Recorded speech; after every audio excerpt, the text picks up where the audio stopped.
Long ago in ancient Ireland, there was a band of heroic warriors known as the Fianna.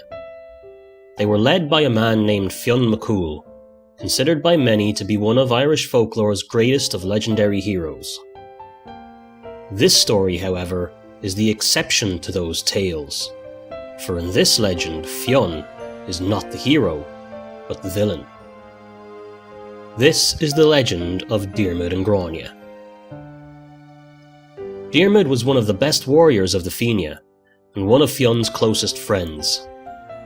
Gráinne was the daughter of Cormac MacArt, the High King of Ireland, and was said to be the most beautiful woman in Ireland at the time.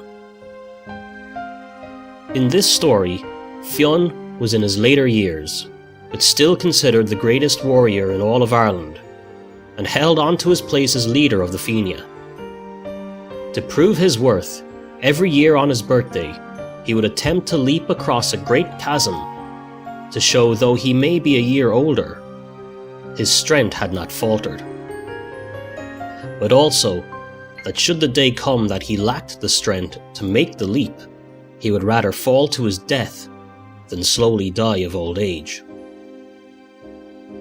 1 year after completing his leap, Fionn decided it was time he found a second wife, since it had been many years since his first wife had passed away.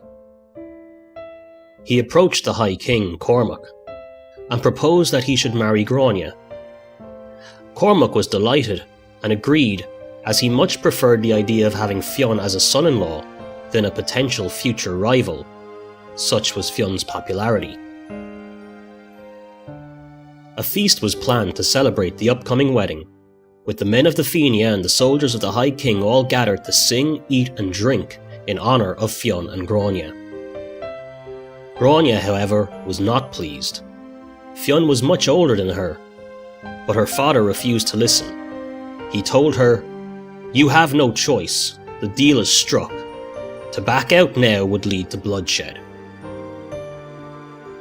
As the guests of the feast began to gather, Gráinne watched from her table and soon spotted a young man by the fire. It was Diarmuid. For her it was love at first sight, and she resolved it would be this man she would marry, not Fionn. She snuck away to her room and brought back a sleeping potion, which she mixed into the barrel of wine for the party. It was not long before the hall fell in silence, as all those in attendance fell asleep, save for Gráinne and Diarmuid. She explained her feelings to him, and what she had done, and that she wanted him to run away with her. While he was taken by her beauty, Diarmuid was loyal to Fionn and said he would not betray him. Gráinne was desperate to flee with Diarmuid, and decided to cast a geisha, or spell, on Diarmuid that would compel him to escape with her. He tried to resist, but eventually took her in his arms and ran away. When Fionn awoke, he realised what had happened, but it was Diarmuid's betrayal that hurt him more than Gráinne leaving him. In a rage, he commanded the Fianna to hunt down the fleeing couple so that he might get his revenge for this great humiliation they had caused him. Diarmuid knew he would not be able to return to the Fianna after this. He and Gráinne would have to stay on the run for as long as they could. Days became weeks, and weeks became months. They would never eat where they cooked, or sleep where they ate. They would have to stay one step ahead of the Fianna at all times. However, Diarmuid was still loyal to Fionn, and would not share Gráinne's bed. Every morning when they set to the road again, he would leave behind a piece of fish or bread as a sign to Fionn that he had not slept with Gráinne. This, however, did not cool Fionn's anger. But one day, while crossing a river, some water splashed up between Gráinne's legs, and she mocked Diarmuid, saying that whatever courage he might have in battle, that splash of water had more courage than he.